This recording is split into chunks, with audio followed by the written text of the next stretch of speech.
Question: has the mark of the beast system started in India? Stay tuned. We're going to talk about it on today's edition of True News.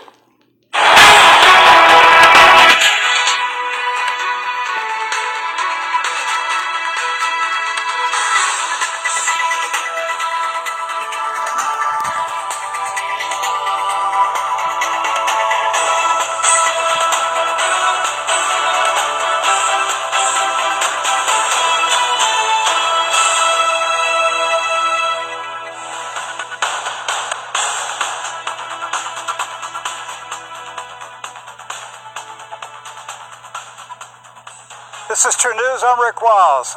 For the past 50 years, America's secret pre-tribulation rapture believers have assured Christians that they will be raptured away before the mark of the beast and the Antichrist appear.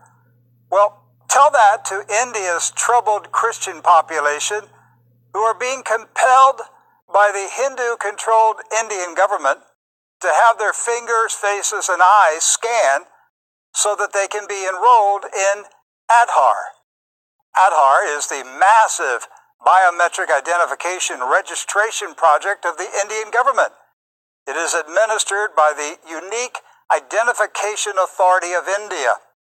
Aadhaar, which means foundation, is a 12-digit unique identity number for every Indian citizen. A unique number is assigned to each citizen when their biometric data is scanned and entered into the national database. Aadhaar is the largest and most sophisticated biometric identification system in the world. All 1.2 billion Indians will be scanned and assigned a number, and the project is almost completed. It is mandatory that bank accounts in India be linked to Aadhaar. In addition to banking services, all government services are linked to Aadhaar too. When the system is finished, it will be impossible to buy and sell in India without participation in Aadhaar.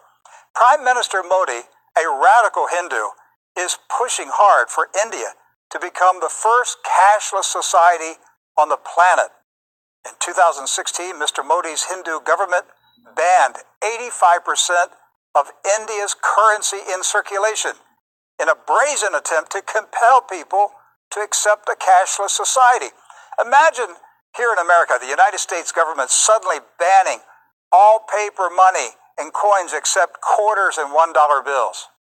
With almost every citizen scanned into the database, Aadhaar is only the beginning in India. New Delhi also introduced in 2016 a digitized system called India Stack. It is a set of APIs that allow government agencies, corporations, and developers to utilize the Aadhaar ID infrastructure to propel India toward becoming a paperless and cashless society.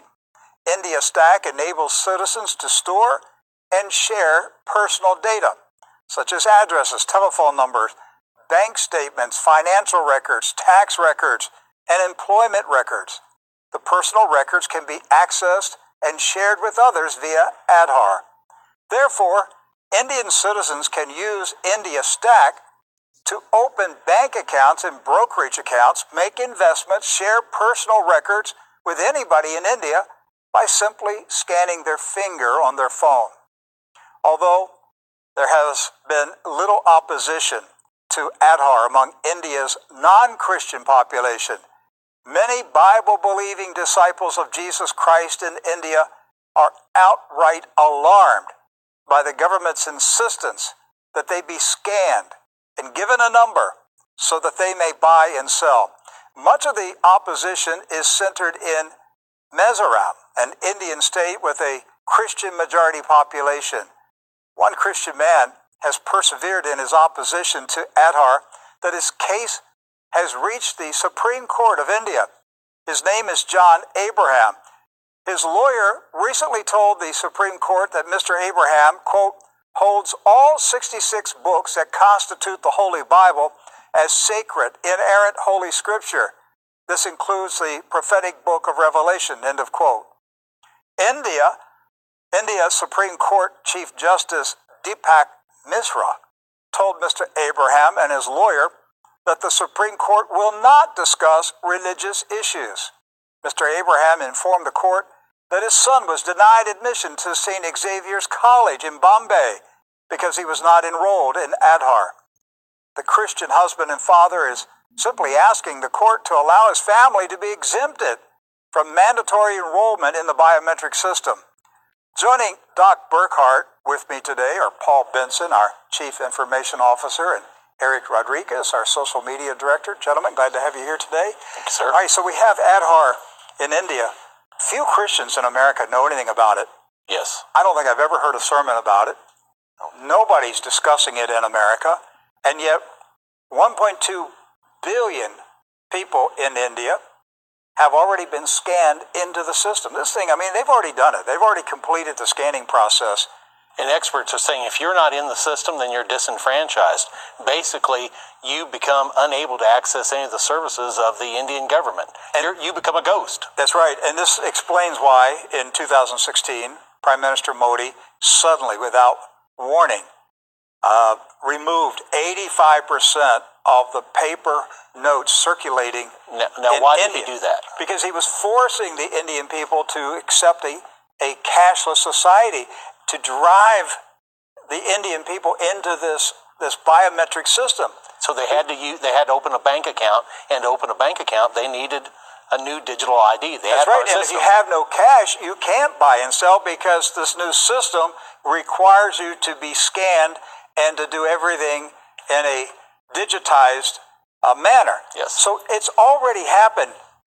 China is well on its way to becoming the next cashless society. China has not started scanning their citizens, but it's already happened in the second most populous country in the world. 1.2 billion people have been enrolled in a biometric system, and nobody in the United States and among the Christians are talking about it.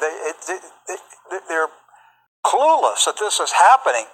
So the Christians in India are saying, we want out. We don't want to participate in it. Right. But Doc, you read with me today some of the articles that we gathered today from India. Well, first of all, the first one is not from India. This is the Independent in London, and it says that India's Big Brother will start using fingerprint and face scans for food and benefits.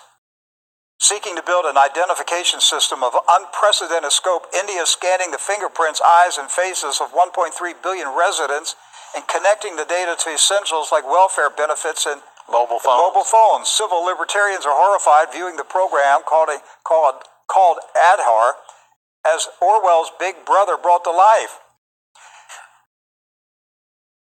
If you look at the next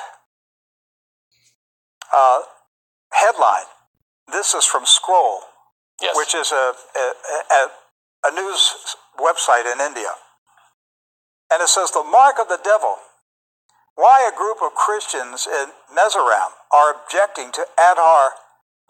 Aadhaar, India's unique identity program, is being linked by some people to a fearful Bible prophecy. In other words, they're kind of passing it off as saying, those crazy Christians, They're just believing in that stuff. Yeah, superstitious, behind the times, keeping the society from advancing in the digital tech age. What I'd like to know is, on the Independent article, it says that it was initially intended, so it started off to be just an ID to reduce fraud and improve the delivery of government welfare programs.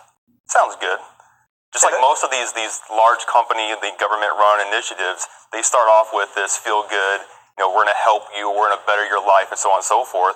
But at what point did all of it switch and the true story of the program come out to incorporate where it says, in order to have the essentials of life in order to basically function in India? It switched on the first day, Eric. Yeah. That was the plan before it even started. Absolutely. I think one of the big questions when you see a system like this, where's the data going?